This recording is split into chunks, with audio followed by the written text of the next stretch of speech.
상자를 여는데 냄새가 먼저 나왔어요. 마른 나물 특유의 그 냄새. 흙냄새인지 햇볕 냄새인지 아니면 그냥 오래된 시간 냄새인지 딱 잘라 말하기 어려운 그런 냄새요. 저는 그 자리에서 잠깐 멈췄어요. 환갑을 넘긴 제가 아직도 엄마한테 택배를 받고 있다는 게 갑자기 실감이 나서요. 어머니는 올해 구순을 앞두고 계세요. 90이에요. 그 나이에 아직도 나무를 말리고 상자에 담고 우체국에 가셔서 택배를 붙이신 거예요. 저한테요. 예순이 넘은 딸한테요. 상자 안에는 고사리, 취나물, 시래기, 도라지가 작은 봉지마다 나눠 담겨 있었어요. 봉지 하나하나에 매직으로 이름이 적혀 있었죠. 빼뚤빼뚤한 글씨로요. 손이 예전 같지 않으신 거 알면서도 그게 또 마음을 콕 찌르더라고요. 저는 한참 그 봉지들을 꺼내 식탁 위에 늘어놓았어요. 뭔가를 해야 하는데 몸이 잘 안 움직였어요. 고사리를 손에 쥐었을 때였어요. 그 뻣뻣하고 가는 감촉이 손끝에 닿는 순간 저도 모르게 어릴 때 생각이 났어요. 정월 대보름이요. 어머니는 대보름이 되면 며칠 전부터 나물을 준비하셨어요. 9가지를 맞춰야 한다고 하셨거든요. 고사리, 취나물, 도라지, 시래기, 가지, 호박오가리, 고구마순, 버섯, 콩나물. 다 기억하지는 못하지만 그 나물들이 항아리에서 꺼내져서 부엌 바닥에 펼쳐지던 광경은 지금도 눈에 선해요. 어머니 부엌은 지금 생각하면 아주 작은 공간이었어요. 연탄 아궁이 하나에 선반 하나, 물독 하나. 근데 대보름 전날 밤이면 그 작은 부엌이 꽉 찬 느낌이었어요. 커다란 솥에서는 오곡밥이 뭉근하게 익어가고 또 다른 냄비에서는 나물 삶는 냄새가 올라오고 참기름 냄새가 온 집안에 퍼지면서 어디선가 고소하고 따뜻한 기운이 감돌았어요. 어머니는 새벽부터 일어나셨어요. 저는 그걸 몰랐었는데 나중에 나이 들어서 생각해보니까 그 많은 준비를 그 짧은 시간에 혼자 하셨다는 게 새삼 놀라웠어요. 그때 우리가 아는 건 아침에 일어나면 밥상 위에 오곡밥이랑 나물이 가득 차려져 있다는 것 뿐이었으니까요. 대보름 아침에는 특별한 게 또 있었어요. 동네 아이들끼리 집집마다 돌아다니면서 나물을 얻는 거예요. 저도 어릴 때 그걸 했어요. 친구 서너 명이랑 같이 다녔는데 이 집 저 집 대문 앞에 서서 대보름 나물 좀 주세요 하고 외치면 안에서 어른들이 나오시거든요. 그러면 항아리나 바구니에서 나물을 한 줌씩 꺼내서 우리가 들고 온 그릇에 담아주셨어요. 웃으면서요. 지금 생각하면 그게 참 신기한 문화였어요. 모르는 집에 가도 그냥 주셨거든요. 아이들이 오면 마다하지 않고 꼭 한 줌씩 나눠주셨어요. 어떤 집에서는 오늘 많이 가져가라 하면서 2줌을 주시기도 했고 어떤 할머니는 우리 손을 잡고 복 많이 받아라 하시면서 오래 보시기도 했어요. 우리는 나물을 얻을 때마다 누구네 집 나물이 제일 맛있는지 서로 귀띔을 했어요. 박씨 아주머니네 취나물이 제일 부드럽다. 언덕 위 할머니네 고사리는 굵다. 뭐 이런 얘기들이요. 어른들이 들으면 웃으실 얘기지만 우리한테는 진지한 정보 교환이었어요.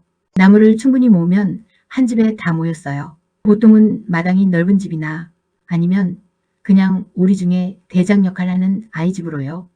각자 얻어온 나물들을 한데 쏟아 놓으면 그게 정말 많았어요. 가지수도 많고 양도 많고. 그러면 제일 큰 양푼을 가져왔어요. 거기에 오곡밥을 넉넉히 넣고 나물들을 올리고 고추장 한 숟갈, 참기름을 빙 둘러서 휙 뿌리고 그리고 손으로 비볐어요. 그 장면이 아직도 선해요. 손이 여러 개가 달라붙어서 같이 비볐거든요. 내 손인지 친구 손인지 모르게 뒤섞이면서 양푼 안에서 밥이랑 나물이랑 고추장이 한 덩어리가 되어갔어요. 참기름이 골고루 배면서 손 전체가 번들번들해지는 느낌. 그 냄새가 얼마나 고소했는지 몰라요. 코를 킁킁거리면서 빨리 먹고 싶다고 서두르던 애들 아직 덜 섞였어 하면서 계속 비비는 애. 나는 고사리가 싫어하면서 나물을 골라내는 애. 다 비벼지면 숟가락도 없이 그냥 손으로 웅겨쥐어서 먹었어요. 양푼을 가운데 놓고 빙 둘러 앉아서요. 한 번에 많이 집으려고 손을 크게 뻗으면 옆에 있던 친구가 야, 그건 너무 많잖아 하면서 툭툭 치고 서로 더 먹겠다고 티격태격하면서도 웃고 참기름이 손목까지 흘러내려도 닦을 생각도 않고 그냥 계속 먹었어요.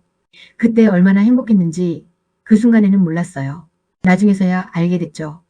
그때만큼 진짜 배부르고 진짜 따뜻했던 시간이 그 이후로는 많지 않았던 것 같아요. 그 양푼 하나가 얼마나 큰 거였는지. 돈으로 따지면 아무것도 아니었겠지만 우리는 그때 진짜 부자였던 것 같아요. 밥을 다 먹고 나면 저녁이 기다렸어요. 쥐불놀이요. 깡통을 구하는 것부터 시작이었어요. 참치 깡통이든 꽁치 깡통이든 뭐든 구해서 못으로 구멍을 뚫었어요. 여러 개요. 그 구멍으로 공기가 통해야 불이 잘 붙거든요. 거기에 마른 짚을 넣고 불씨를 살리려면 관솔도 넣었어요. 관솔은요, 송진이 오래된 소나무 속살이에요. 오래된 소나무 그루터기 안쪽에서 뽑아내면 누런 빛이 나는 게 있어요. 거기서 진한 송진 냄새가 났는데 그게 불이 잘 붙고 오래 타요. 대보름 며칠 전부터 어른들이 산에 가서 관솔을 구해 오셨고 우리는 그걸 얻어다가 깡통에 넣었어요. 불을 붙이면 처음엔 연기가 먼저 나와요. 흰 연기가 피어오르다가 지핏하면서 탁 소리가 나면서 관솔에 불이 붙어요. 그 순간 불꽃이 확 살아나는데 깡통 안이 주황빛으로 빛나면서 구멍마다 불빛이 새어나오는 거예요. 그 냄새가 진해요. 타는 송진 냄새는 일반 나무 타는 냄새하고 달라요. 더 날카롭고 더 깊고 오래 남아요. 코끝이 얼얼해질 정도로요. 깡통에 긴 줄을 묶고 그걸 잡고 빙빙 돌리면 둥근 불빛이 그려져요. 머리 위로, 옆으로, 발밑 가까이로. 밤하늘에 불꽃이 원을 그리면서 휙휙 소리를 내고 어두운 논밭 여기저기에서 아이들이 각자 깡통을 돌리면 그게 멀리서 보면 별빛 같기도 하고 반딧불 같기도 했어요. 깡통이 허공을 가를 때마다 쌕쌕 하는 바람 소리가 귓가를 스쳤어요. 그 소리는 꼭 방공기를 가르는 채찍 소리 같기도 하고 겨울의 끝을 알리는 신호탄 같기도 했죠. 깡통 안에서 관솔이 타오르며 튀는 탁, 타닥 소리는 어둠 속에서 터지는 작은 폭죽 같았고요. 가장 앞거는 깡통을 멈추고 논둑에 내려놓았을 때예요. 빨갛게 달아오른 숯덩이들이 깡통 구멍 사이로 숨을 쉬듯 깜빡거리는데 그 온기가 겨울바람을 뚫고 제 뺨까지 전해졌거든요. 그때 우리 손은 검댕투성이가 되고 옷에는 매캐한 탄내가 배었지만 누구 하나 인상 쓰는 애가 없었어요. 그 냄새가 곧 우리 편이라는 표시였으니까요. 그 시절엔 가난도 추위도 그 불꽃원 안에서는 다 녹아 없어지는 것 같았죠. 그때 그 하늘이 얼마나 까맸는지 몰라요. 지금은 어디서도 그렇게 까만 하늘을 볼 수가 없어요. 그 까만 하늘에 불빛이 둥글게 그려지는 걸 보면서 우리는 한참 동안 거기 있었어요. 대보름 아침에는 또 다른 게 있었어요.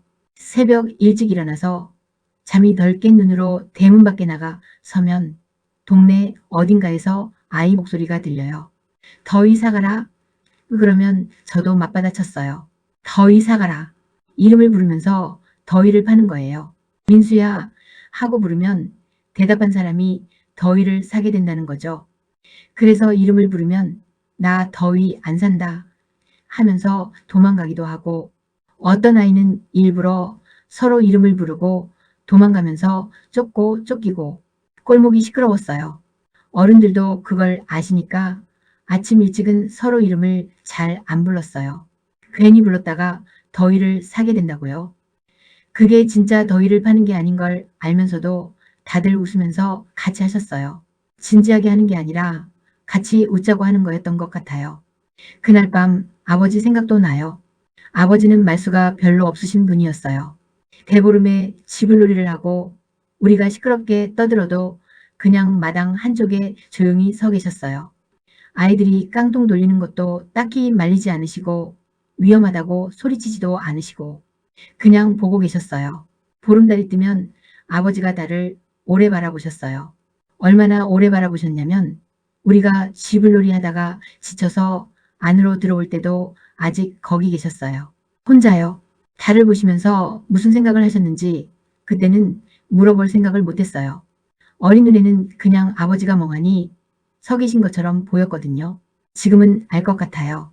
아버지도 뭔가를 그리워하고 계셨던 거겠죠. 아버지 어릴 때가 있었을 거고 아버지한테도 같이 달 보던 사람들이 있었을 거예요. 그분들 생각을 하셨던 거 아닐까요? 아니면 그냥 한 해가 이렇게 또 돌아왔구나 하는 마음이셨던 걸 수도 있어요. 그 침묵이 뭔지 그때는 몰랐는데 지금 제가 비슷한 나이가 되고 나서야 조금 알 것 같아요. 말 안 해도 마음에 뭔가 가득 찬 느낌. 그게 그분이 우리한테 줄 수 있는 방식의 사랑이었던 것 같아요. 나무를 씻으러 싱크대 앞에 섰어요.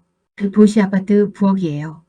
형광등 빛이 환하고 수도꼭지 틀면 뜨거운 물이 바로 나오는 곳이요. 어머니 부엌하고는 전혀 다른 곳이에요. 물에 나물을 담갔다가 살살 헹구면서 어머니를 생각했어요. 이 나물들이 여기 오기까지 어떤 과정이 있었을까요? 가을에 산에 가서 뜯으셨거나 아니면 누군가한테서 얻어오셨거나 그걸 마당에 널어서 말리셨겠죠. 잘 마르면 걷어들이고 또 안 마른 건 다시 펼쳐놓고 그 작은 손으로요. 90 가까운 손으로요. 그걸 봉지에 나눠 담으시면서 딸 생각을 하셨을 거예요. 글 씻을 때도 딸 생각하셨겠죠. 우체국까지 가시는 길도 쉽지 않으셨을 텐데 창밖을 보니 달이 떠 있었어요. 둥근 달이요. 대보름달이었어요. 예전에 아버지가 보시던 그 달이랑 같은 달인지 저는 잘 모르겠어요. 달은 매년 똑같이 뜨는데 그 달을 보는 사람들은 조금씩 달라지니까요. 택배 상자를 접으며 문득 이런 생각이 들었어요. 어머니가 돌아가신 뒤에도 저는 계속 자식일까요? 아니면 그때서야 비로소 어른이 되는 걸까요? 달은 예전처럼 둥글었어요. 하지만 그 달을 함께 보던 사람은 조금씩 줄어들고 있어요. 아은의 어머니가 보내주신 건 단순히 나물 한 봉지가 아니었을 거예요. 60 넘은 딸이 행여나 세상 풍파의 마음이 말라비틀어질까봐 당신의 남은 생을 볕에 말려 꾹꾹 눌러 담아 보내신 거겠죠. 어쩌면 자식이라는 존재는 부모라는 커다란 달이 지고 나서야 비로소 자기만의 빛을 내야 하는 존재인지도 모르겠어요. 하지만 그 달이 지기 전까지는 저도 조금 더 철없는 자식으로 머물고 싶네요. 어머니가 보내주신 고사리를 삶으며 오늘 밤은 그 옛날 정월대보름의 그 고소한 참기름 냄새를 다시 한번 맡아보려고 해요. 여러분의 마음속에도 아직 지지 않은 보름달 하나가 떠 있나요? 만약 누군가 떠오른다면 오늘 밤엔 쑥스럽더라도 전화 한 통 걸어보시는 건 어떨까요? 덕분에 올해도 배부르게 잘 지내고 있다고 말이에요. 여러분은 올해 대보름에 누구를 떠올리셨나요?